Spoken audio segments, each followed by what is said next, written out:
Chapter 16. The Descendants of the Deplatformed. If you've never been dragged through a damp and putrid tunnel in a net made out of vines by a pack of human-ape hybrids, consider yourself lucky. It's not as much fun as it sounds. There's maybe a dozen of them, these evolutionary loose ends. They're between 3 and 4 feet tall, arms twice as long as the legs, covered with a reddish-orange shag carpeting, big yellow incisors, and dark little nervous eyes. Pretty much exactly the way the local tribesman described the goo-goo. And if that wasn't enough to convince me they were in fact the legendarily reclusive and mysterious creatures, they also keep muttering goo-goo to each other, repeatedly, as if they're having a whole conversation in a language with only one sound. Goo-goo, goo-goo, says goo-goo number 1. Goo-goo, goo-goo-goo, says goo-goo 2. One thing the tribesmen didn't mention were the cumbersome and unwieldy sorry about that.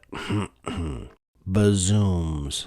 And I'm not talking about the silicone cantaloupes you see all over Lipstick City. I'm talking long and pendulous knockers. Maybe the droopiest chi-chis I've ever seen, and I've shared a green room with Jim Gaffigan.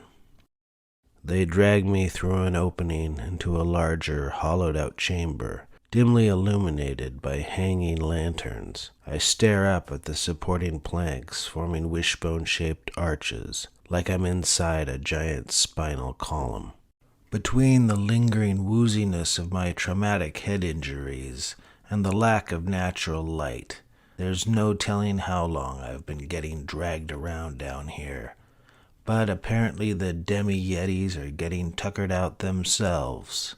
They hoist the net up on a large industrial hook hanging from a moldering scaffold, and then, one by one, in rapid succession, they collapse together in one big fuzzy pile, rising and falling together in a group snooze.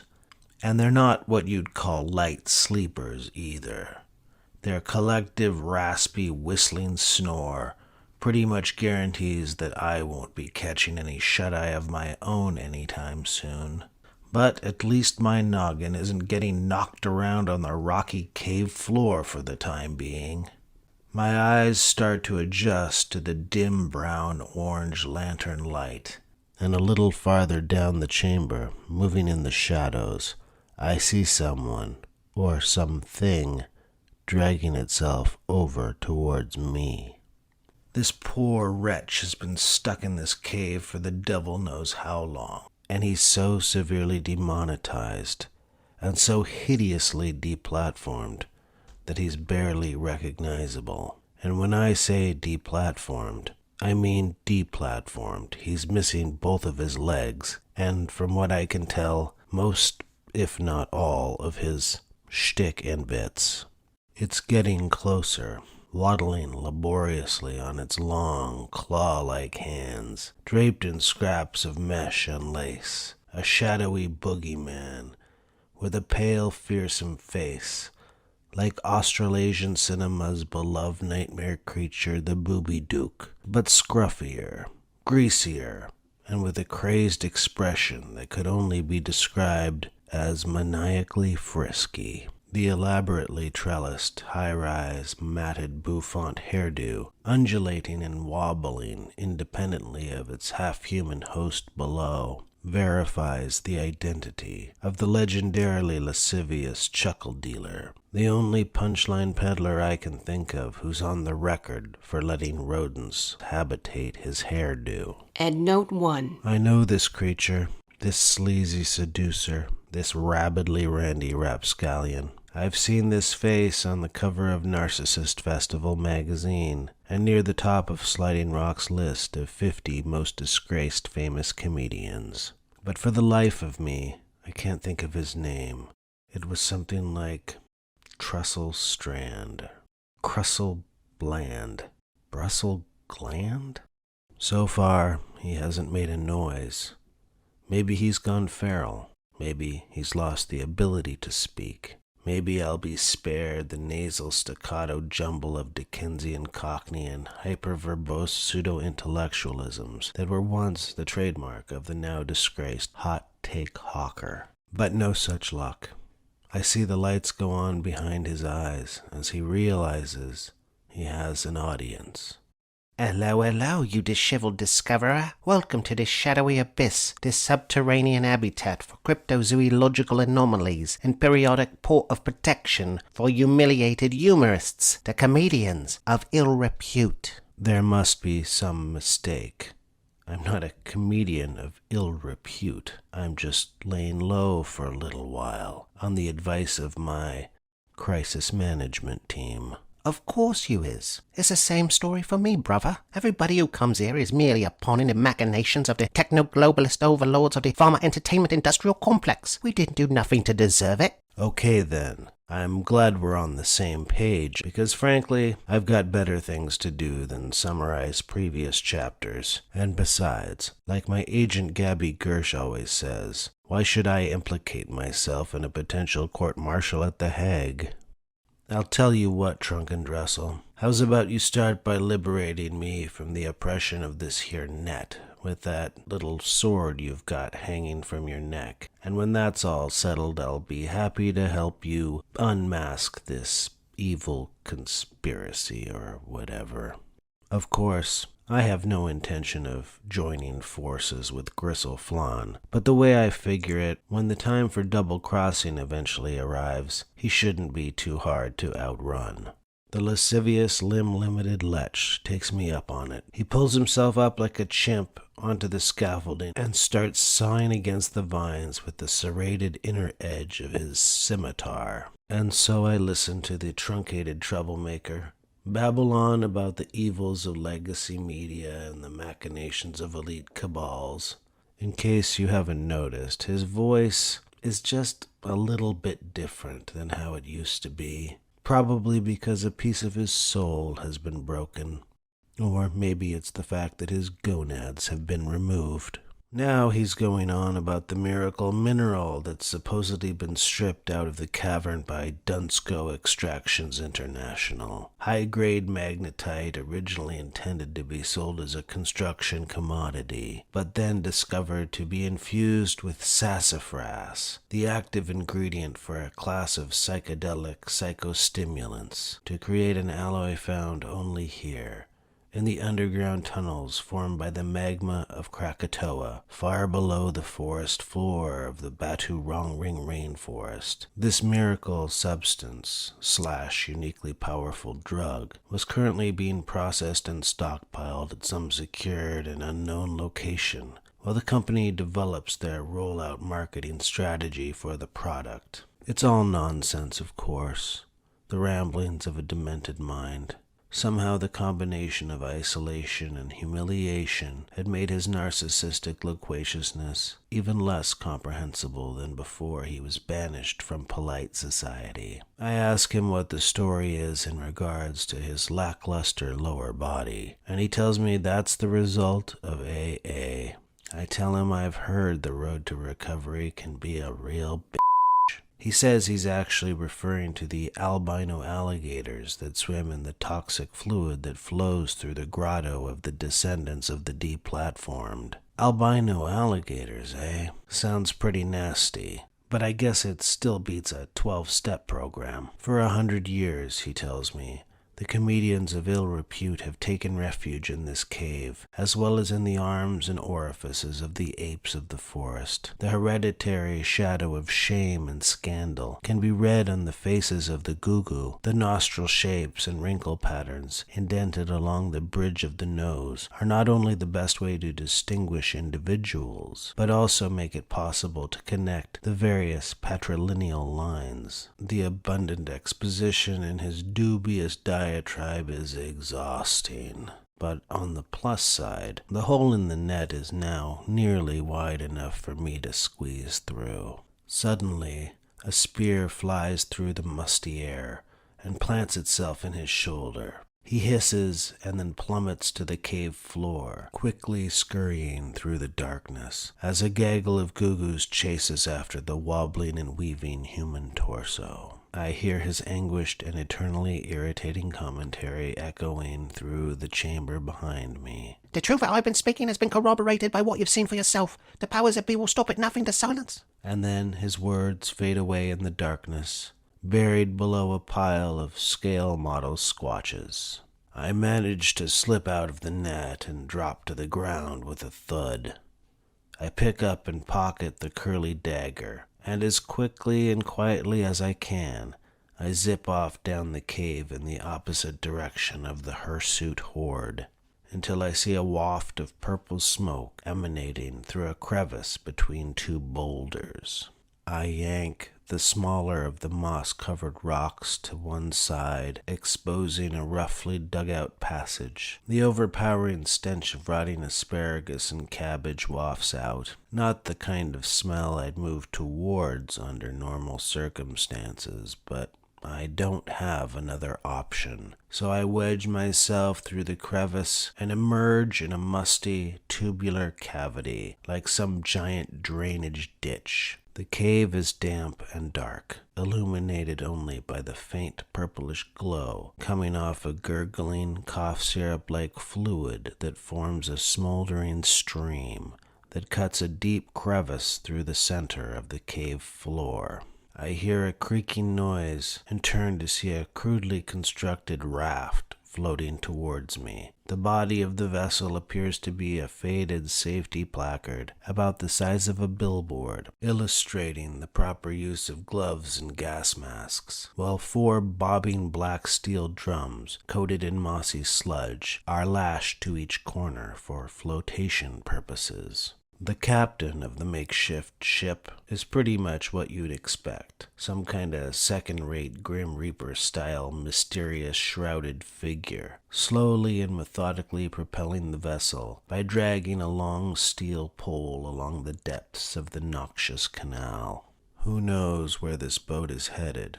But seems like the smart move right now is putting as much distance as possible between me and the spear-tossing halflings. So I take a chance and a running leap.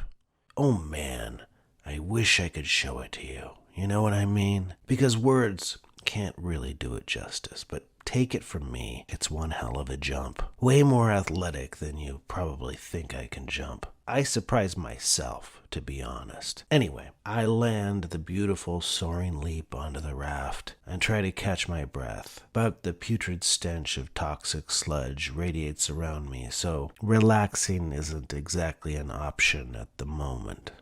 As I float down the river Styx, I see a honeycomb of rocky crevasses further up the banks, and within them dozens of puny primates similar to the goo-goos that had me trapped just a few pages ago. But instead of the calm, focused fuzzballs with oversized droopy bazooms, these ones are flat-chested and have a desperate, particularly pathetic demeanor. I guess toxic masculinity is toxic masculinity, no matter what genetic cul-de-sac you're dealing with. They seem to be engaged in certain behaviors that primatologists might refer to as annoying, goofing off type behaviors, practicing pratfalls and spit takes and silly walks. One of them is tossing up and attempting to catch some twigs and stones, a primordial attempt at juggling, while another one whacks him with a gnarled, flat-edged branch, like some kind of primitive slapstick. "Dear Lord," I exclaim, my voice echoing throughout the cavern. "Jussel Clam was right. What kind of a life is it down here for these hideous genetic atrocities? These half-monkey men and half-humiliated yuck-huckster nepo-mutants. These evolutionary echoes of the comedians of ill repute." The cloaked raft paddler slowly turns to look at me. A twisted, maniacal smear of cherry-red lipstick crawls up one side of her face. She's no hair-covered cryptid or legless lust junkie, but she's just as freakish in her own way. Underneath the cloak she's sporting grimy, high-waisted red slacks and a soiled purple cat sweatshirt. An adult woman, dressed as a grade schooler that's been living in a showerless poison cave for who knows how long. I've seen this creature in the gossip pages of Voyeuriety magazine and read the takedown hit pieces in the Puffington Roast, although now I can't recall what she did that was so scandalous. No doubt it was something about being a groomer, but judging by her current condition, I sure wouldn't trust her with my cat and a pair of clippers. I know she had a dunce tube series that was a big hit with the middle school set a few years back. What was it again? Millicent Croons? Melissa Warbles? Melisandre in Tones? How far she's fallen since she warned her so-called haters that she was taking over the world, that she was going to be more famouser than Beyoncé, Oprah, and the Taco Bell dog all combined. Endnote 2. My heart is full of fear, because the voice she uses as Melanie yodels is sheer decibolic diabolism, even compared to the legless lust puppet from earlier in this chapter. If she starts talking, I'm not sure if my fragile mental state could endure it, let alone recreate it for this audiobook presentation. All I can do is pray that she keeps that garishly smudged mouth of hers shut.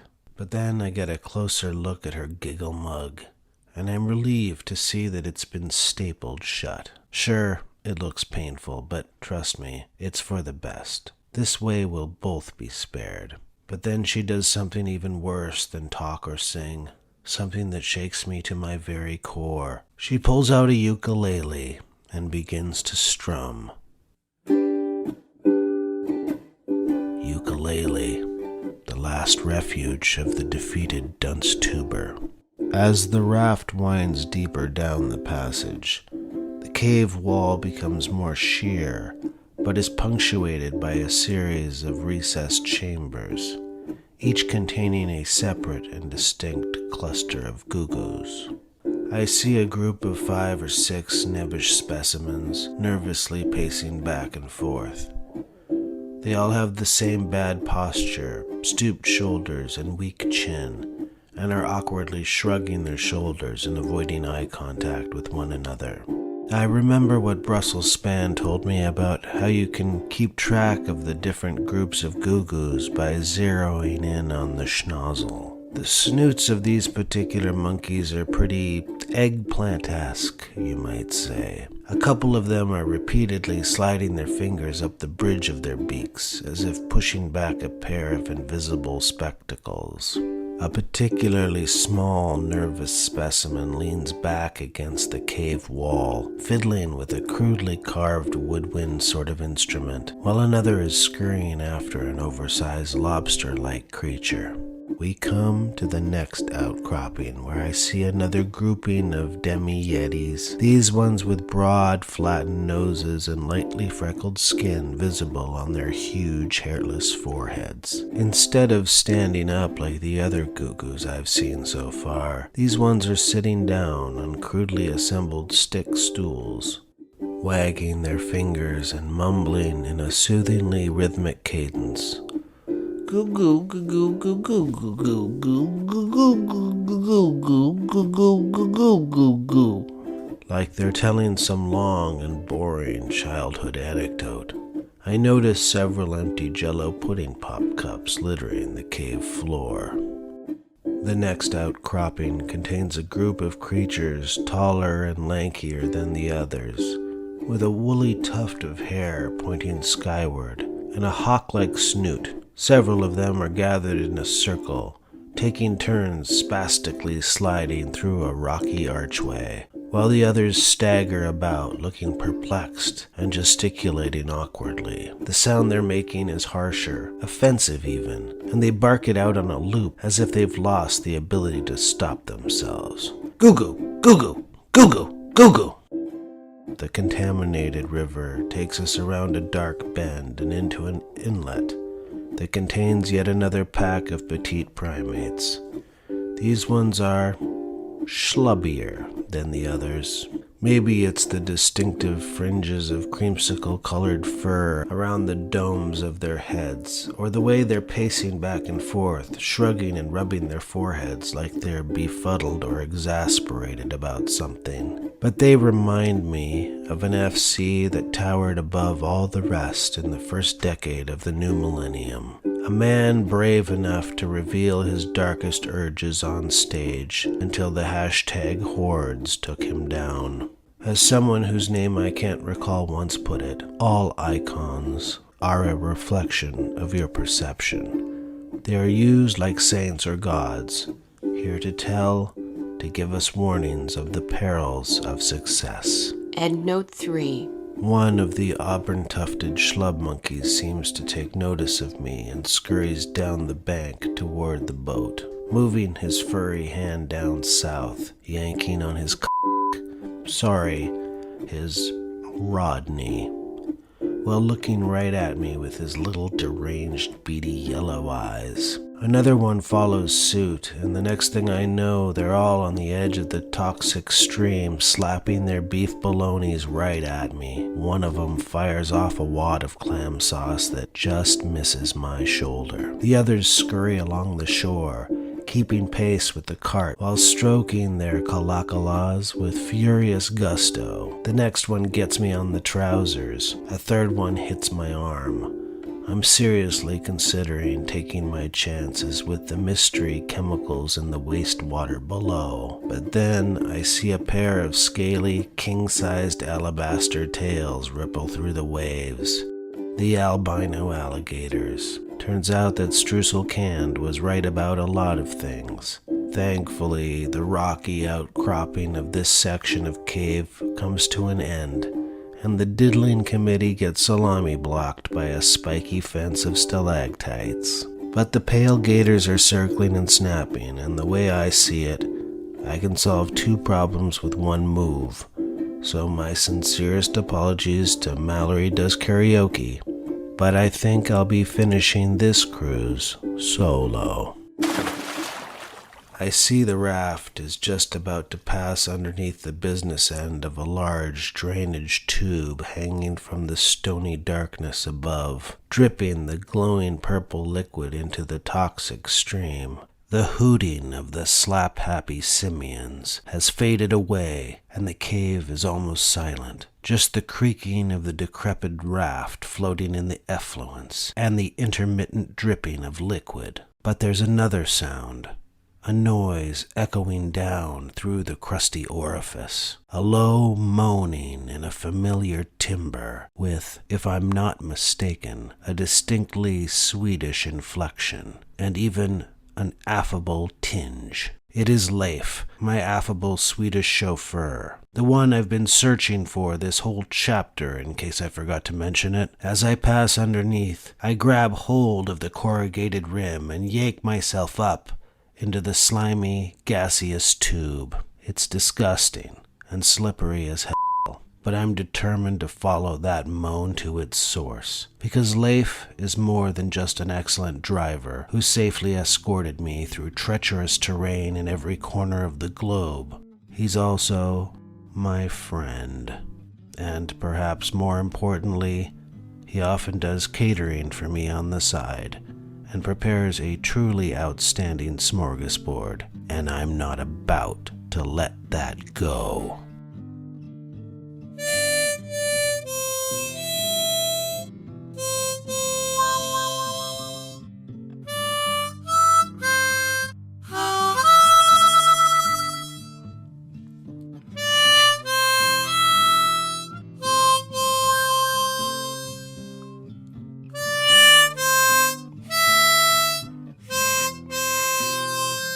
This audio edition of Unstoppable Farce, the Mitch Maloney story, was made possible by the Seventh Reformed Church of Latter-day Witnesses, the Bleepers.